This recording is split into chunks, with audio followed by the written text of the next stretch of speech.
All right. So earlier today, you heard from me where I had a discussion with some of the larger cities in Texas, with San Antonio, Austin, and Houston. So for this session, we're kind of gonna take a different route and go to cities that maybe aren't as big. So Kylie, we'll start with you. Tell us, you're from City of Sugarland. Tell us about City of Sugarland and a little background about yourself. Yeah, sure. Hi, everyone. I'm Kylie Jackson. I'm from the city of Sugarland, which, if you don't know where Sugarland is, we are about 40 minutes from here right now, southwest of Houston. We have a population of around 110,000, so pretty solidly in that, mid-level city category.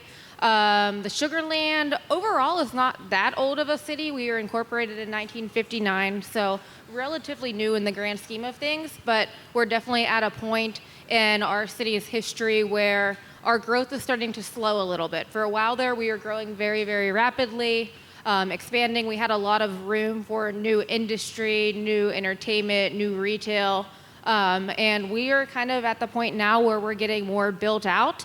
And because of that, I think we're having to really start to just kind of reevaluate everything that we do as a city and who we are, and recognizing that what we've done in the past and what got us to be the successful city that we are now is not going to get us to where we want to be in the future. So along with that, some other challenges are just aging infrastructure too. We grew very rapidly, and that meant that a lot of our roadways, a lot of our sidewalks, our drainage, everything kind of came online at the same time, which means that they're now all kind of reaching their end of life or need for maintenance right around the same time too. So we're dealing with a lot of that in the city of Sugarland. Me specifically, I have been working in the Department of Innovation since that became a thing for us, the department, in July of 2020. But more recently, I have been tasked with leading an initiative to get us What Works City certified, which I don't know any of you here if you know what that is. It's a program through Bloomberg Philanthropies that's really focused on best practices for data-driven government, really focuses on building up city best practices around data management, performance management, results-driven contracting, things of that nature. So I could talk a little bit more about that later, but that's something in particular that I'm working on right now. Nice, thank you for that. I have quite a few friends actually who grew up in Sugarland and now are in Houston proper now. So it's cool to hear about that outside perspective. So I currently live in Dallas. Jason, your city of Frisco, really close to me. You're my neighbor. So talk to us a little bit about City of Frisco and give everyone a little background about yourself. Sure. So thank you. I'm glad to be here. Jason Cooley, Chief Innovation Officer, City of Frisco. City of Frisco is approximately located 32 miles north of Dallas proper. We're the home of the Dallas Cowboys. Everyone? Yeah? Yes. No? Cheers. Not here? All right. There it is. Appreciate it. I know I'm in Houston, but we'll deal with it. So we're a city of 226,000 approximately today. For the last 10 years, City of Frisco is one of the fastest growing communities in the country. We experienced that high level of growth. I believe in 2000, we were somewhere around 90,000.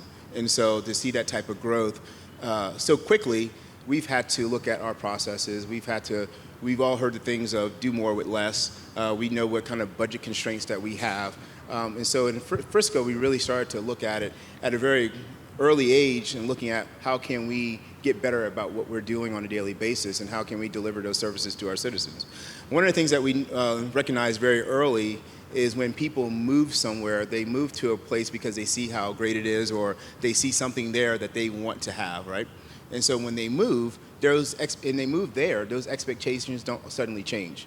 They don't suddenly think, okay, well, I'm here now and mediocre or not getting it done fast is okay.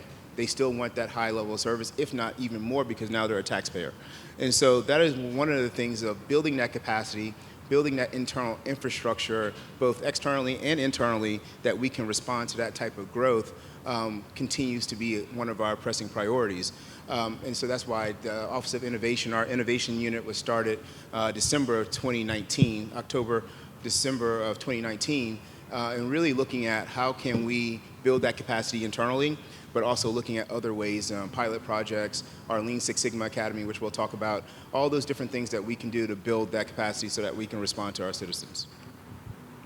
Nice. So earlier, Joyce and I had a conversation about how cities, smaller sized cities, are able to kind of move a little quicker. They can adapt a little more quickly than others. You kind of mentioned that a little bit ago.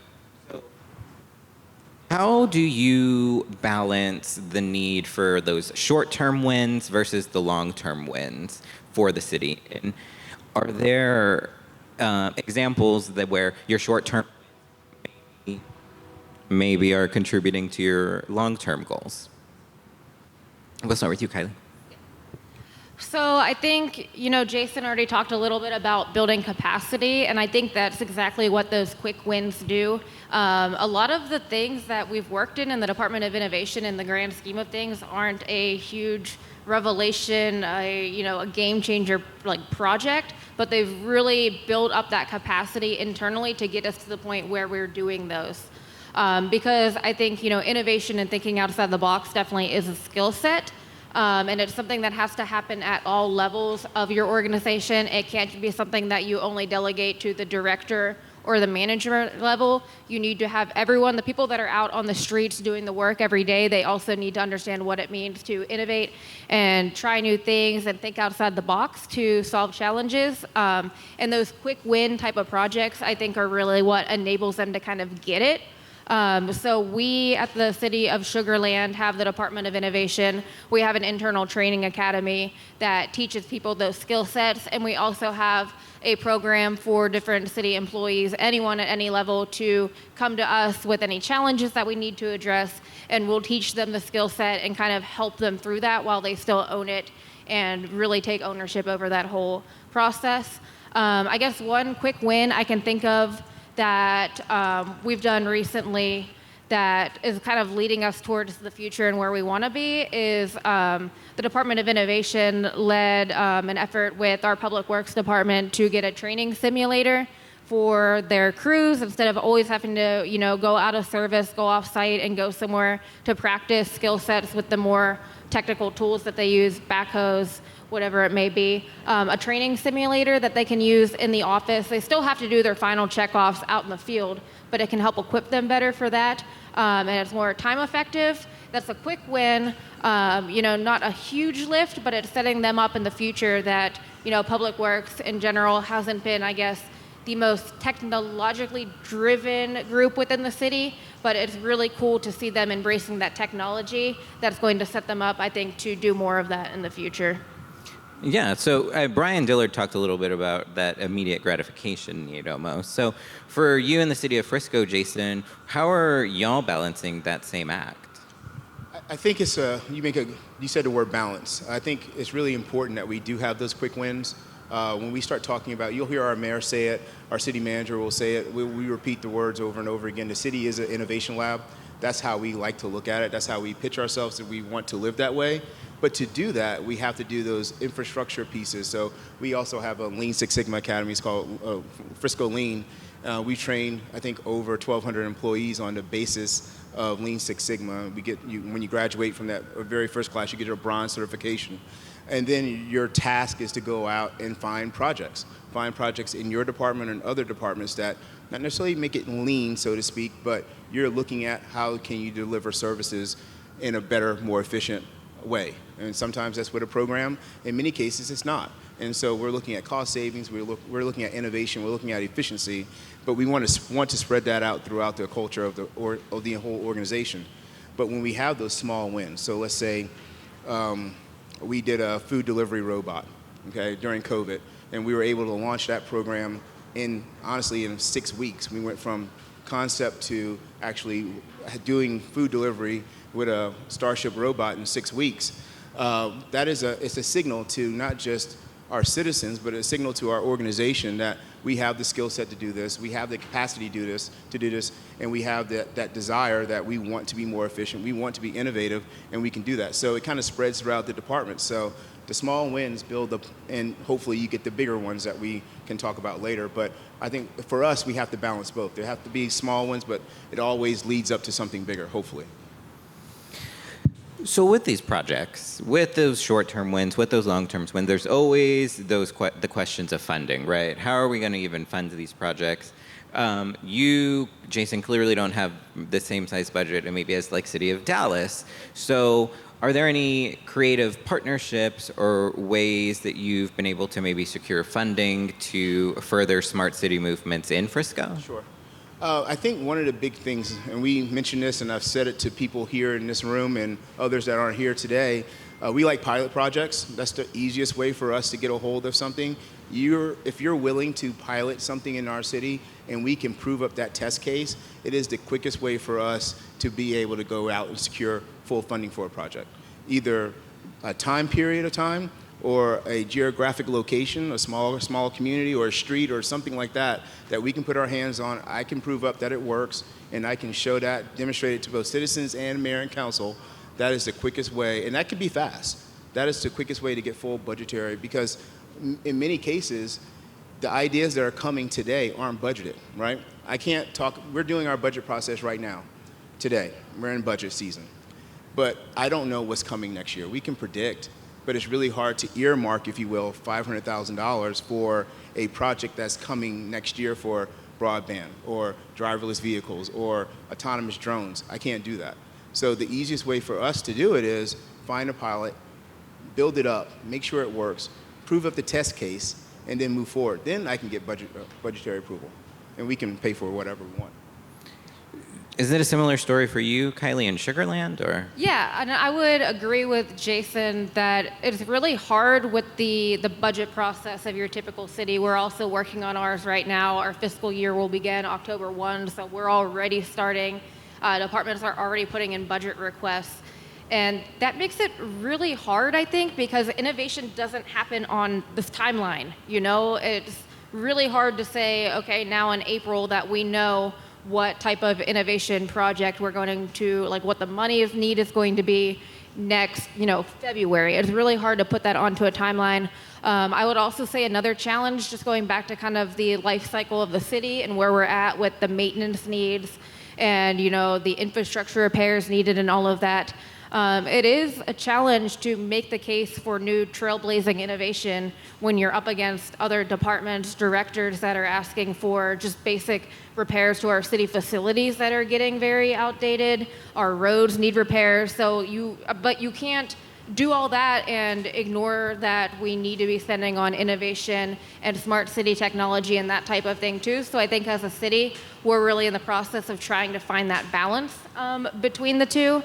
Also, we do have an internal innovation fund that the Department of Innovation maintains that can be utilized by departments for those type of smaller pilot projects. It's not a huge budget, but it's enough that it can kind of be that stopgap for solving really pressing challenges throughout the year that they couldn't get in the budget process.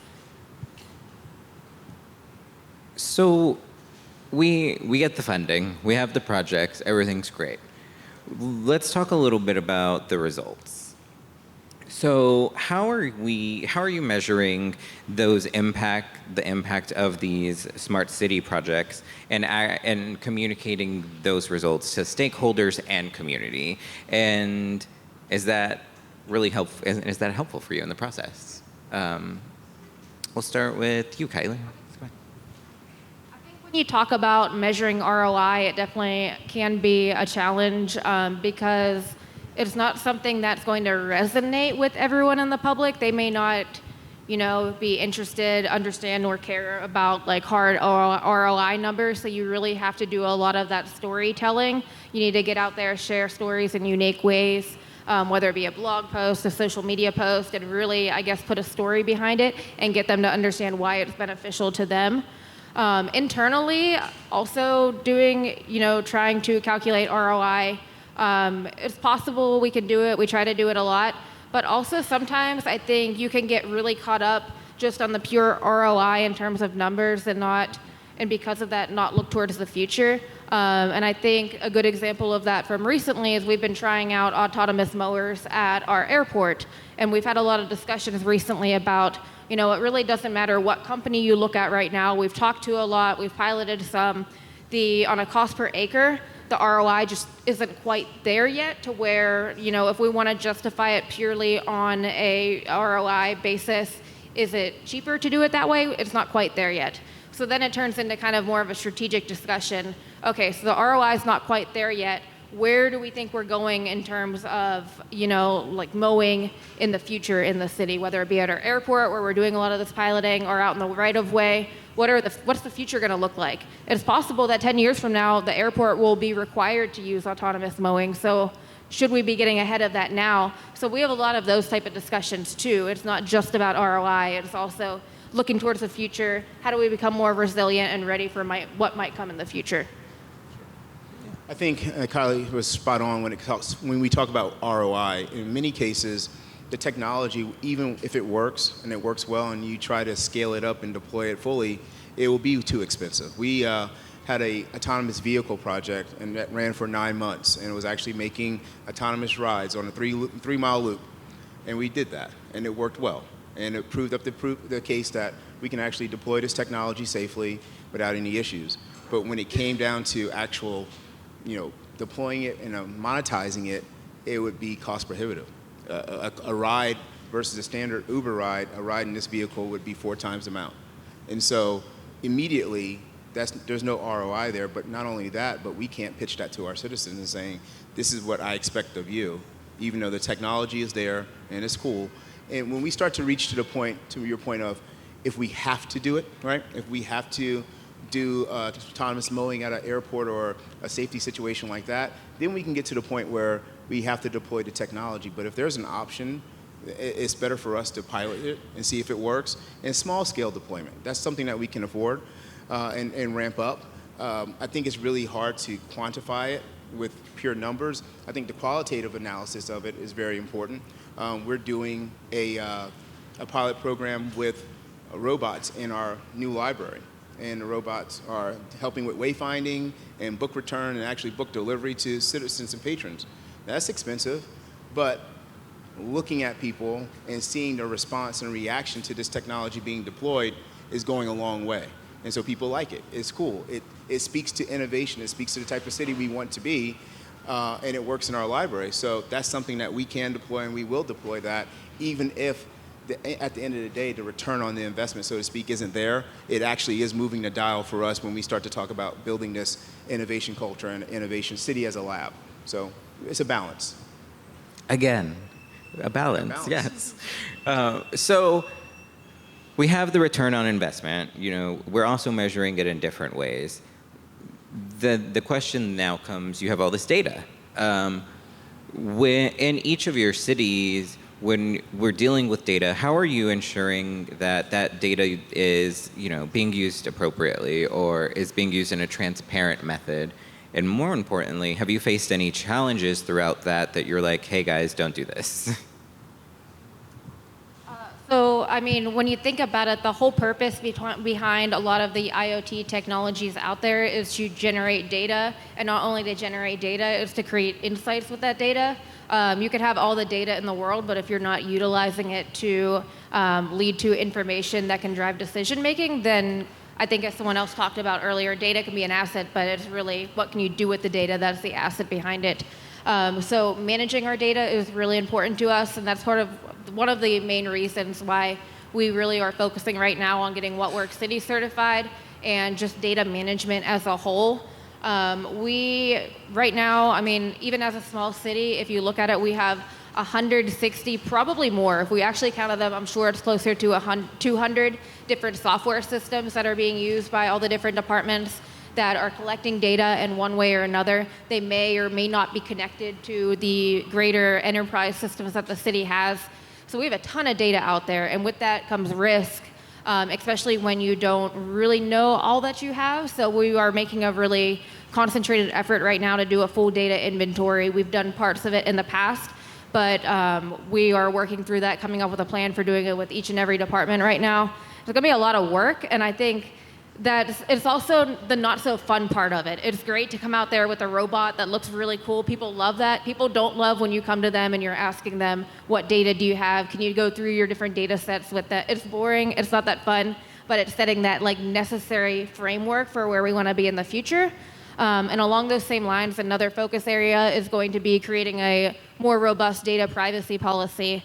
I think we've kind of done that on a piecemeal approach. We have a project or initiative here or new software here in that department, and they approach data privacy in their own way. So we're really making an effort as we focus on data governance to really zoom in on data privacy and make sure that we are focusing on that too. And we have a policy out there, especially as we look towards doing more open data, transparency, accountability. If we're going to be putting information out there, we need to make sure that we have the policies and processes behind it to protect the information that we have, especially when PII is involved.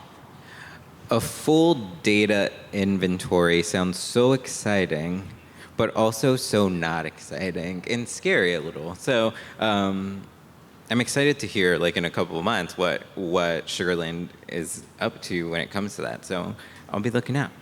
Jason, a little perspective from City of Frisco. Sure. We talked earlier about data governance, and I think if anyone from the private side wanted to help advance municipal data management and the data processes, coming up and helping with the data governance plan.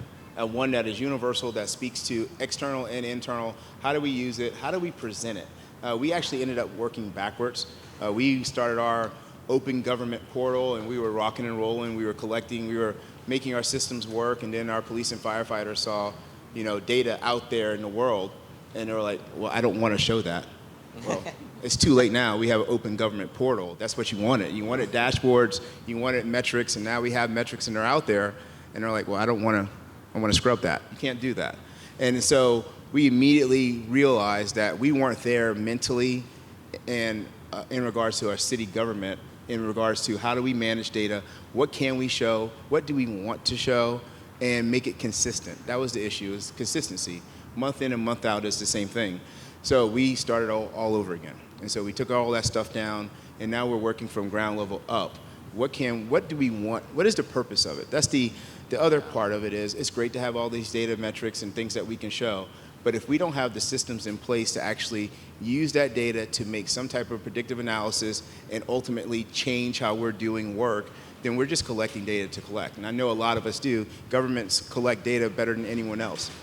Now we have to make that shift to, now I want to do something with it. And that's where we're looking for help, and we're looking for innovation really in that regard. How can we do that? So it's a process. It won't be quick. I think the What Works Cities process actually helps a lot, and so we're going through that process as well.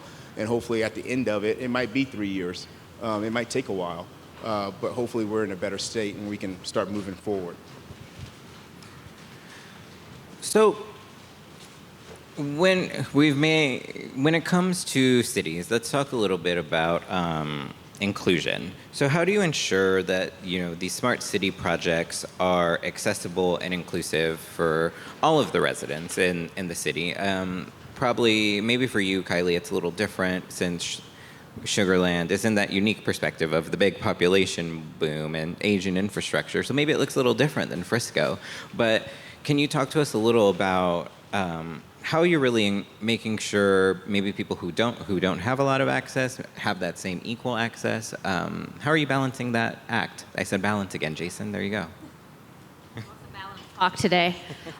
So if you don't know anything about Sugarland, we're a very, very diverse population. Fort Bend County, where we're at, is actually, the last I heard, we were the most diverse county in the country. I'm sorry if that's changed since then, but at one point we definitely were the most diverse county in the country, which I never knew before I moved there either. So with that comes a lot of different perspectives around, I guess, local government and just government in general, and trust levels around it. And it's really interesting. We talk a lot about people have a phone in their pocket all the time, and it's tracking them every time you pick it up, and I guess that's become kind of second nature. But when it comes to the government having that same information about you, it becomes a little bit scarier for people. So we're really talking through right now and making efforts to go out and just talk about data privacy with the community. We're coming up with a plan for that. I will say that the city of Long Beach in California has done a lot of really great efforts around data privacy and engaging the community. So we are, kind of looking to them and other cities that are doing it well. But inclusivity is definitely something that is really important to us, and making sure that whenever we're creating anything, whether it be technology or any type of project at the city level, that human-centered design approach of considering all your different stakeholders is really important. And I think that too often decisions and programs are created in a vacuum where it's only one or two points of view. And I think that's kind of the value of having a group like the Department of Innovation too, is even though you might have subject matter experts in departments, they're able to kind of come back and take that broader view and make sure that if a department's working on a project, they're also considering all the different stakeholders that it's going to impact. And that's true in the community, but then also internally to the organization as well. Whenever we're working on new projects, procedures, policies, technology, that they're looking into all the different departments, all the different points of view, all the different, knowledge and then access levels to technology that there may be. The department, every time I hear people say Department of Innovation, I get really excited because I think, wow, that's like the ideas group, right? Those are the people who have the crazy ideas and are making the change. So I get really excited to hear about like departmental work and ideas that people have internally, especially through like that multi lens of inclusion. So that's really exciting work. Jason, for City of Frisco, how are you tackling those same like inclusionary efforts for your communities? Sure. So Frisco, some of you might not know, but it's actually a majority city. We have 32% Southeast Asian population. We had a big influx of individuals from Southeast Asia that showed up in Frisco, and our population has grown completely. And so with that, we've embraced that in Frisco. Specifically, we had in December 2019, right around the time when our innovation unit was formed, we had a mayor's ad hoc committee on inclusion that was formed as well. I'm the liaison to that committee, and we've made conscious decisions to make sure that committee, the Frisco Inclusion Committee is what we call it, has a role in the processes and decision making when we go about looking at citizen engagement, community engagement. It really became a focus during COVID. When COVID, and especially with the children, when the kids went home, we realized that there was a digital divide there. We saw that.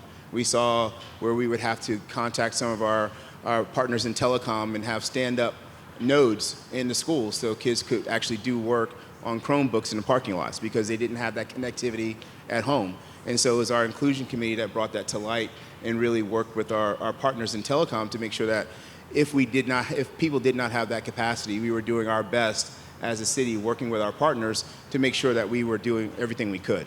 And so that spirit has continued since COVID to making sure that if we find pockets, if we find gaps of inequality, that we're able to address those specifically when it comes to technology. So when we pilot a project, we make sure that we pilot on the east side and the west side. We make sure that if we have a deployment opportunity, that we're making sure that we're hitting all the quadrants. We're not just going to the gated communities or the communities that talk the most or send the most emails to mayor and council, but we're making sure that the communities on the far east side, on the other side of the train tracks, that we're making sure that they have the same level of service that we're doing for everyone. So that's something that we're working with. The Inclusion Committee has helped us, and we want to continue to do that. So our theme for this year is resilient communities. And so we've talked about it pretty much throughout the day. If you wanted to leave everyone in the audience with one bit of information that you're like, you need to know this about creating smart cities, about creating resilient communities, about being limitless, what is that one thing that you want to share with them to really have that key takeaway? Kylie, we'll start with you. Okay, so I think, we've talked a lot also today about data. So I would say that, a smart city project, especially when it comes to IoT and gathering information, it's only as strong or as purposeful as your ability to analyze and make insights from the data that you have behind it. And to do that, it takes the entire organization, and it's going to take a lot of culture building around it, especially if that hasn't always been a part of your organizational culture. And it's also going to take a lot of education and building up skill sets. You can't have that analysis of those millions of lines of data fall on 2 or 3 people in the organization and then no one else really understands it, especially when it comes to making sure you have good quality data and data that's actually meaningful and you can actually make decisions on. You need to have everyone in the organization know why that's important, know why that's a priority, and play a part and have the skills to be able to play a part in that. Nice, thank you. Jason, from you. Sure. I think earlier in the day, Lee Davenport mentioned, at the beginning of this smart city cycle, there are people that went out and they were able to give cities a module. You had a module, you put some data in it, and now today we're a smart city. And the question was, why? What comes now? What happens after? And so what I teach or talk about is, why are we doing it? Why do I want to put the sensors on the light pole? Why do I want to put sensors anywhere? Why do I want a driverless car? Why do I want autonomous delivery? What am I doing? And at the end of the day, my role here in the city government is to deliver services to all my citizens, to be as efficient and productive and effective as possible. And so if there is technology that I can leverage, if I can align my resources internally to make something good happen for my citizens, then I'm in. That's something I want to do. But if we're doing it and it's hard for me to get to the why, it takes 3 whys to get to why we're doing it, and it's not something that fits our profile, and we probably won't tackle it. But if we can look at something and say, yes, it is solving that problem, I am serving that community, I am doing that good thing for us, then that's something that we're looking at. And then we have all the ability to align our resources, to get our budgetary things together and move forward with a project quickly, but we have to make those steps. So that's what I leave you with is, why are we doing it? And if we can point to why pretty quickly, it's something that we jump in on. What's your why? That's there's a book, I think, What's Your Why? So it's great to have that same approach too. I like that. So we have a couple minutes left for questions from the audience. If anyone has any questions, we have Joyce walking around with a mic. And there we go. Not a question, but just to agree with what Jason said about why. I mean, that's key with everything. Really, any endeavor, any industry, anything that you're either selling or communicating or trying to get across. We all hear about speeds and feeds and data and so forth, but ultimately, what's the end game? Why are we doing this? And if you can package that message and deliver it quickly, concisely, and in a way people can understand on the spot, then that goes a whole long way to getting the message out. Nice, thank you. Any other questions? If not, I have one for myself. Oh, Joyce, go ahead. Yeah, if you don't mind, I'd like to ask a question. Both of you do some really cool, innovative projects, and I know you touched on that today, and maybe you could expand a little bit on, creating a culture of innovation and creating some psychological safety within a city organization to fail fast, and that it's okay. I would love to hear your perspectives on that. I've been given the green light, and I think that's part of the issue as well. Is I have a mayor that speaks it. He calls himself a techie. He calls himself a gadget nerd. He calls me a gadget nerd with him. And I didn't tell him to say that. But he has given us the leeway to fail fast. He's given us the leeway to try things. Now, we are using taxpayer dollars, so I'm incredibly careful about that. And I don't want to fail, but we certainly will try. Drive AI is a perfect example. 9 months of a solid, really, really productive data collecting pilot project that worked. We'll talk about Wing in a second. Kendall's back here with Wing.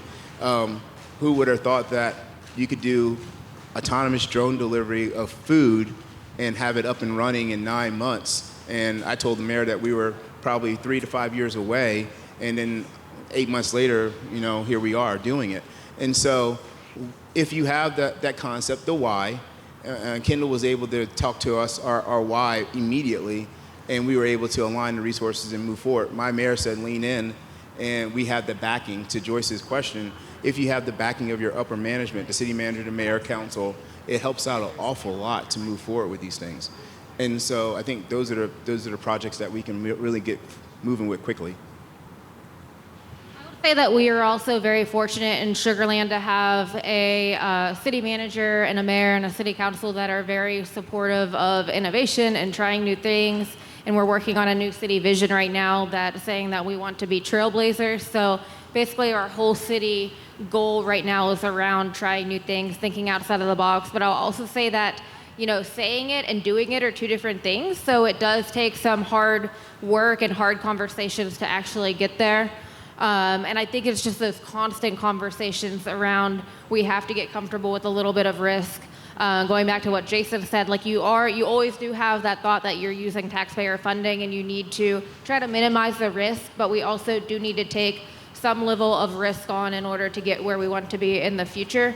And I will also say that like the internal training that we're doing, I know they do the Six Sigma Academy in Frisco. We have the Idea Academy. And it's really important that whenever you're doing that internal training and development around innovation, that you're hitting every level of the organization. We really made an effort to outreach to the more operational employees, public works, fire, police, anyone on the front lines. But you can equip them all day, but if they get back to their mid-level management and they say, I have an idea to do something better and to make an impact, but the manager says, we don't have time for that right now, we don't have the capacity, focus on your job, get back to work, then you've basically just equipped them and then instantly shut them down. So it's really important that whenever you're doing that education and building that culture, that you're talking about the culture at all levels and not just the upper level and then the operational. Those mid-level managers we found play a really, really big role within that culture. On the opposite side of that, we talked about failing fast. Our session is titled Institutionalizing the Smart City. So is there anything from you, Kylie, or you, Jason, that on a foundational level at your city that you're doing that you think other cities could easily do, or maybe it's a core value that your city maybe has when it comes to innovation, but anything to really speak to that, like institutionalizing of the smart city, would you like to add? Yeah, sure. I think just the data governance work is a really important foundational part of building up the smart city infrastructure and, setting the framework for where we want to be. It's not the fun work, it's not the flashy work, but it's what we have to focus on to get to where we want to be. In terms of actually setting up the technical, physical infrastructure, we have recently signed an agreement with Sci-Fi Networks. They're going to be coming in and doing a citywide fiber optic network for the city, 900 square miles. It'll be available to every house within the city, so that's really exciting. And with that, we also have a smart city agreement where we're going to be able to connect all of our city infrastructure and assets up to that too. And I think that's going to really equip us to get to where we want to be with smart city projects in the future. So we're really excited about that as well. And it's open access, which is really cool, so that any ISP can get wholesale access and then sell on it. So I think that that'll really help in terms of inclusivity as well. Yeah, we're adding people. We're branching out. I love it. Jason, anything from you? I think it's the culture building piece. We can do everything we need to do with servers and switches, and we can always get the newest update, and we can keep going. But if we don't change our mentality, our mindset, then we'll keep doing the same thing with just new equipment. It happens all the time. We can get a new garbage truck. It has LiDAR and it has everything in it, but we're still taking the same route with the brand new truck. We see it all the time. And the important part is for us to change our mindset. That's why we have our Lean Academy. Our Lean Six Sigma Academy has been so successful that we've actually opened it up to other cities, and we're actually training other people in the Metroplex right now. They send 10, 12 people from their groups, and we give them a 4-hour training, and they have the concepts of what does it take to think about what you do on a daily basis differently. And that's what we're all looking for is, I have the equipment, I have the services, I'm well equipped as a city, but what can I do better? And it doesn't cost us a whole lot of money. So what we found is since we've done this, I have police officers and firefighters that come to us and say, I have an idea for this. And so it's not just going to a conference and coming back with the newest module and saying, I have a module that we have to buy for $500,000 that's going to make us faster. It is, what systems can we change? What policies can we look at to make better? So I think that's our foundational piece that we're really focused on. And we had to stop our trainings during COVID, but we ramped them back up 2 months ago. And now we're back training people, and we see the results of it. A side story is we had a vaccination clinic in 2021. And we were doing 1,500 people a day in a small town like Frisco at a vaccination clinic. And one day I had a firefighter walk up to me, and I know that he's been through training, and he said, we're queuing up too much. and we need to move the stanchions from here to here. We can save steps, and we can get people in faster. And I'm like, that's a firefighter saying that. He got it. He got it. And we move our stanchions around, and we got people flowing a little bit better. But that's the mindset that I want to try to create in the city, is that we can do things a little bit better. And if technology helps us get there, then so be it. But we've all heard about taking a bad policy and putting a software to bad policy, and now you just have new software with bad policy. That sucks. And we do it all the time. And so we have to have both pieces. We got to have the technology, but we have to change how we're thinking too. So You're creating a culture of innovation internally to innovate all around. I didn't say balance. And you didn't say balance. That's another thing to add to the yoga article, Yoga in Smart Cities, balance. I think we have time for just one more question, if anyone has one. Oh, right there in the back. Hey guys, my question is really around that there are, when it comes to smart cities, that is such an ambiguous term to a lot of people, and it can mean 100 different things. What and when you look at your own strategies for, Sugarland and Frisco, what is that litmus test that you're looking for in partners to go, okay, is this something I want to embark upon, or do I need to take a pass on this because it's going to be a time suck and not, in alignment with our strategy? So how do y'all make those decisions? Because again, you can't do everything as much as you like to. So how do you make those kind of calls in your roles? It's a great one to end on. I think that's a really good question. I think it goes back to what we talked about a little bit earlier too, is does it solve a problem? If it doesn't solve a problem, it's probably not worth investing the staff time into it, especially when we have limited capacity all across the city, really focusing in on does it solve a problem? I think the other thing too is technology the answer? Have we looked into other solutions? Even around the mowing again, I think that one's brought up a lot of interesting philosophical questions for us. Like, okay, we could get autonomous mowers, but if part of the reason we need the mowers, we ask a lot of why. We ask the 5 whys all the time. The part of the reason why we need all those mowers and we need that technology is because we have such a massive amount of grass within the city. You could take a step back and say, well, why are we planting so much grass that needs mowed and maintained versus using more sustainable options? So stuff like that. I mean, I don't have the answer to it yet, I don't think. Maybe we'll do that one day. But I think just, before jumping full steam ahead into the latest and greatest technology, are there other things that we could be doing to confront that too, that you don't need to spend all the money on? Sometimes you do need the technology to do it, sometimes you don't. I'll just speak real quick. I think it's solving a problem. Like we said, why? I could give you a perfect example. We won't use technology if we get something pitched to us, and even if it's cool, if it's setting up a project or a program that we don't currently have or need. Example is, if someone in here, and I don't mean it, if someone's selling a smart parking meter, that's great. Those things are awesome. I love it when I go down to Dallas, but we don't pay for parking anywhere in Frisco. So if you come to me with a smart parking meter, this conversation is like 30 seconds long. It really is. I'm saving you time and me time. And I think part of it is doing some research on the city that you're working with, finding out their pinch points, their pressure areas where they need help, looking at growth or sustainability or anything that we're doing, traffic is huge, and finding out the areas in which they need help. I think that's the first piece, is making sure you know who you're talking to and what they need, and then we can start kind of brainstorming from there. We pay for parking in Dallas, so I'm coming to Frisco. Well, thank you both for joining us on this panel today. Please give my panelists a round of applause.